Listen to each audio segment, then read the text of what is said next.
Welcome back to Movie Recaps. Today I will show you a post-apocalyptic horror film from 2018, titled A Quiet Place. Spoilers ahead. Watch out and take care. It's been 89 days since the apocalypse. People are missing and places remain desolate. Children are seen silently moving around an abandoned store.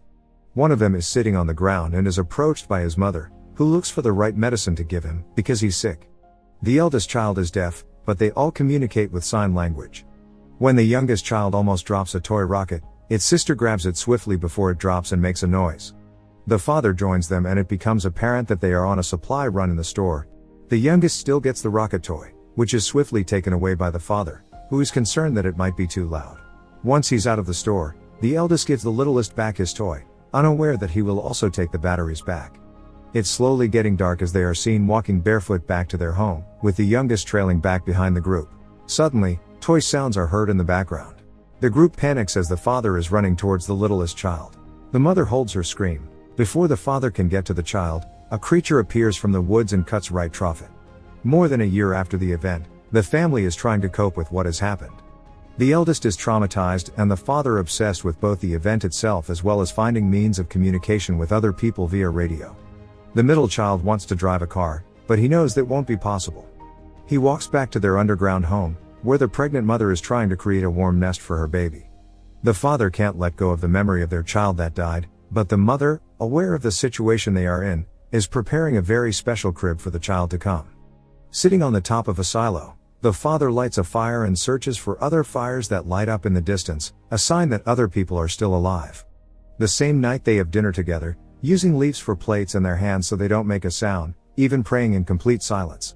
After dinner, the kids cause a small fire, resulting in the father making noises to extinguish it. The family becomes even more quiet waiting for the creatures to arrive, listening for them above ground. The creatures don't come for them this time. Later, the father is seen fixing the daughter's hearing aid in the basement, when the mother joins him there. They dance and she plays music for him on earpods. The next day, the mother is performing her daily physical examination. It can be seen that her due date is coming soon. She listens to the baby's heartbeat. Meanwhile, the daughter goes to the house and prepares to walk down the basement, when her father suddenly garbs her and tells her she can't go down there. He shows her the hearing aid he's been working on, explaining that it will work this time. She refuses to take it, but he puts it in her hand nevertheless. Later, the mother is giving the son math lessons, but the father walks in and tells them it's time to go. The son isn't happy about it, so his mother reassures him that everything will be all right. She tells him that he needs to learn those things so he could take care of her in the future. The son and the father are preparing to leave. The daughter insists to join them, but the father doesn't allow it and leaves with the boy. Devastated, the girl runs to her room, where she tries the new hearing aid, only to find out that it didn't work as expected. She gets more flustered, so she starts packing a bag and puts an important wrapped item inside last. The father and son come up to a river, where the father explains that the river masks small sounds so the kid shouldn't be afraid. He tells him that louder sounds can be made if noisier things are nearby. The daughter is seen leaving the farm.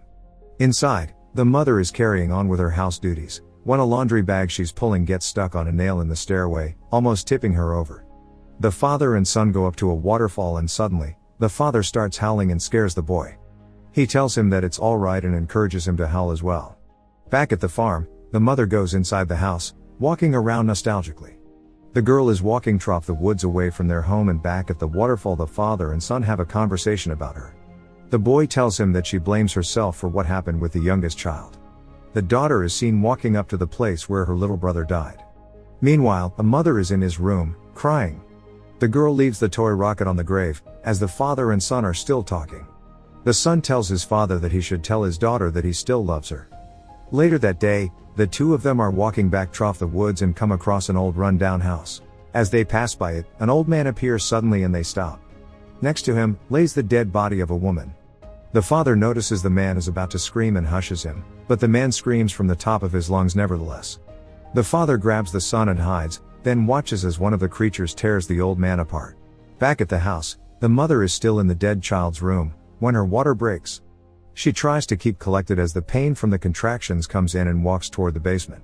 Walking down the stairwell she steps directly on a nail, letting out a small cry. She changes the color of the lights outside so the others know what's happening, and as she prepares to leave, one of the creatures appears inside the house. It's rampaging inside, while she stays in the basement and finds a timer. The contractions are becoming stronger.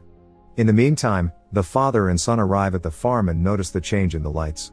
Back at the basement, the mother is hiding as the creature comes down and is searching for the origin of the noise it heard before. Its giant ear latches onto the ticking sound of the timer, and when it goes off, the creature can't hear the mother running up the stairs.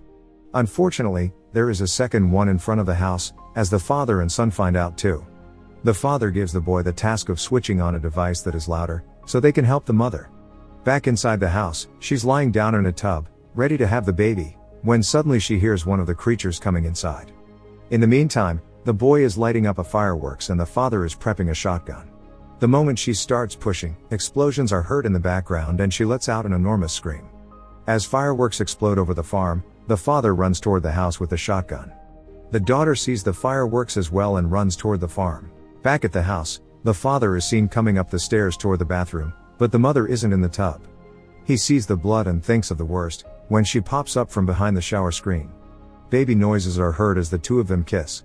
Meanwhile, the son is walking back toward the crops, when he hears a noise. One of the creatures is heard going after him as he runs, when he suddenly face plants into a giant wheel. The father is carrying the mother and the newborn to their home, when the baby starts crying. He manages to go deeper underground and cover the hole with a mattress, as a creature is seen following their sounds. Underground, the baby is crying and above the creature is trashing around. The father puts the newborn in its special crib, which dampens the sounds of its crying. Back in the crop, the daughter sees a light between the plants, as a creature is walking up to her. She doesn't hear it. The creature latches onto the tiny sounds from her aid and the thing starts emitting a horrible sound, that disturbs the girl and agitates the creature so that it runs away. In the meantime, the father and mother are safely underground. She asks about the other children and he comforts her. The mother starts talking about their dead child, blaming herself for what happened. She makes the father promise her that he will protect their other children. In the crop, the girl follows the light and finds her brother. The father leaves the hiding place to go search for them, but doesn't notice that the basement is flooding. The kids are on top of the silo lighting the same fire the father lit up the previous night, but they run out of gas and the brother comforts his sister. The father looks for them on the security monitors, but is unable to find them. Underground, the mother is woken up by the incoming water and instantly notices a creature down there with her and the baby. It dives under the water, but as she picks up her child, it comes up again. She hides behind a wall of pouring water as the creature follows.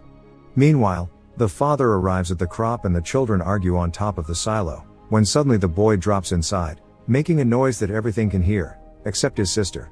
When she realizes what happened, she finds him inside, falling deeper in the corn. The creatures are rushing toward the silo, as the sister jumps in to help, but instead gets rescued by the brother from drowning in the corn. The father is coming to save them, but there is a creature inside already. As the children are hiding from it, the girl's earpiece acts up again and chases the creature away. At the house, the mother goes up to check what's happening on the monitors, as the father rushes up toward the silo. He reunites with the children, but they hear a creature close by, so he tells them to run toward the truck. The father stays behind to protect them. Suddenly, the creature appears and before he can hit it, throws him on the side. The boy screams, as the mother is seeing it all play out on the monitors. The creature follows the scream and attacks the truck, but fortunately the father is still alive. He sees that the children are defenseless inside of the vehicle and, after saying goodbye, screams to attract the attention of the creature. The boy pushes the truck into gear and as it rolls away, the creature gets to the father. As dusk breaks, the children are reunited with their mother, but the creature has followed them. She takes the children to the basement and the daughter sees what the father has been working on, including the many hearing aids he had tried to fix for her. Suddenly, the lights start flickering. The creature has found them and as it's coming down, the mother aims at it with a shotgun.